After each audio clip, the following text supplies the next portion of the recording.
In Chantal Akerman's masterpiece, Jeanne Dielman, two cafe scenes lasting just minutes in a 3-hour film become the pivotal moments that illuminate everything around them.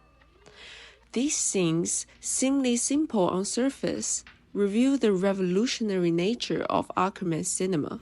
So let's get started.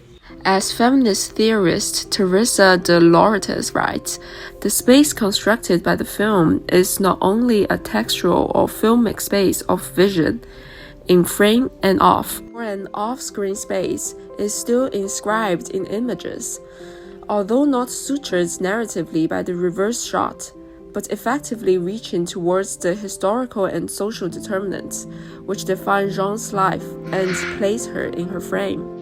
The first cafe scene appears on day 2. After buying wool, Jeanne takes what seems to be a habitual break.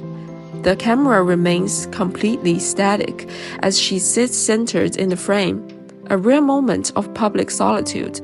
This is the only time in the film we see Jeanne truly alone, neither serving others nor maintaining her domestic space. Throughout most of the film, Akerman employs a rigidly enclosed compositional style, with characters dominating the frame. Significantly, Jeanne is almost always positioned off-center or to the one side of the frame, a visual reminder that she exists as a supporting character in her own life.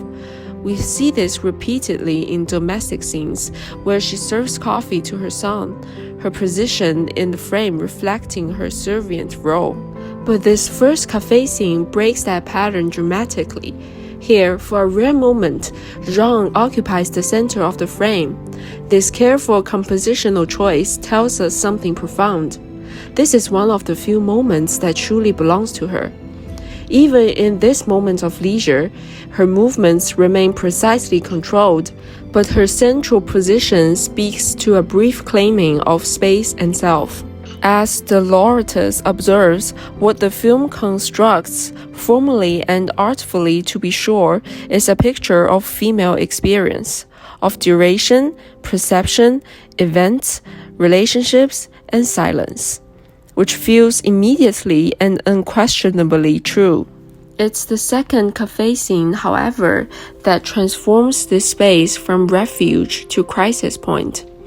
When Jeanne enters to find her usual seat occupied, we witness the last crack in her carefully maintained facade. Akerman's mastery shows in how she handles this disruption. The camera remains fixed on Jeanne's preferred seat, now occupied by a stranger, forcing Jeanne to the extreme edge of the frame. She's almost pushed out of the shot entirely. This visual marginalization isn't just dramatic, it's the combination of the film's careful compositional strategy. While Jeanne has often been positioned off-center, suggesting her secondary role in her own life, here she is literally pushed to the margin.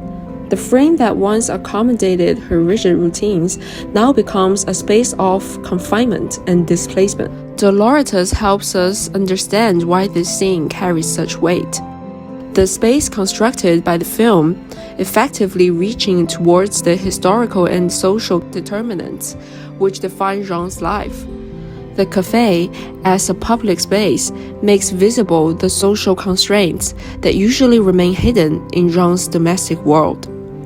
In the first cafe scene, Jeanne owns her space, centered and in control. In contrast, in the second, she's pushed to the margin of the frame. The static camera emphasizes this displacement. We feel her loss of place viscerally. Like what Laura Mulvey called for breaking traditional camera, to free the look of the camera into its materiality in time and space, and the look of the audience into dialectics, passionate detachment. This means liberating the camera's gaze, freeing it from the constraints of traditional narrative, structures, and emotional manipulation, thus allowing the audience to feel concern for the unfinished coffee. The untouched coffee becomes what Akerman herself called a small gesture that means everything. In a film where every action is precisely choreographed, this refusal of ritual makes a point of no return.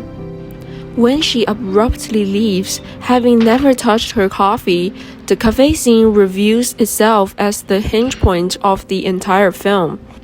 The public space that once offered respite from domestic duties becomes the site where controls finally slips away.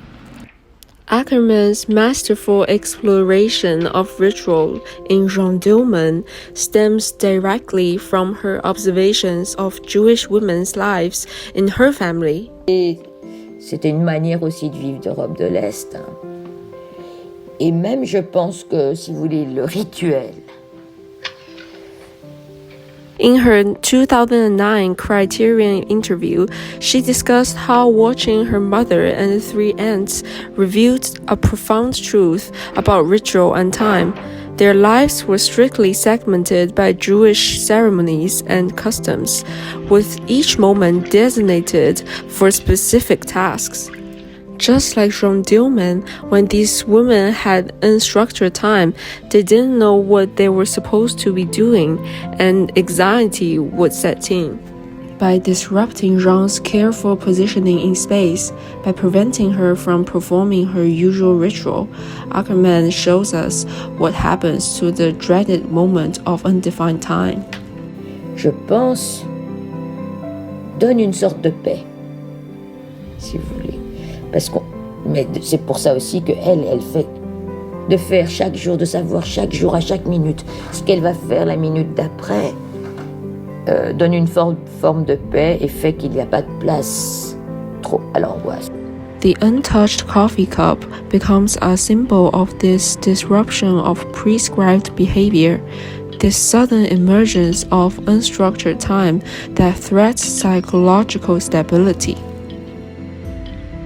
The 70s saw the rise of feminist filmmaking that sought to develop new cinematic languages to represent women's experiences.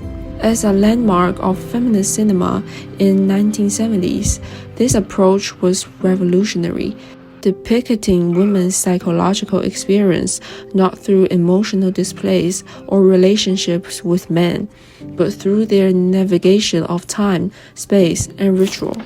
Ackerman transformed her intimate understanding of Jewish women's relationship to structured time into a broader commentary on feminine experience in modern society.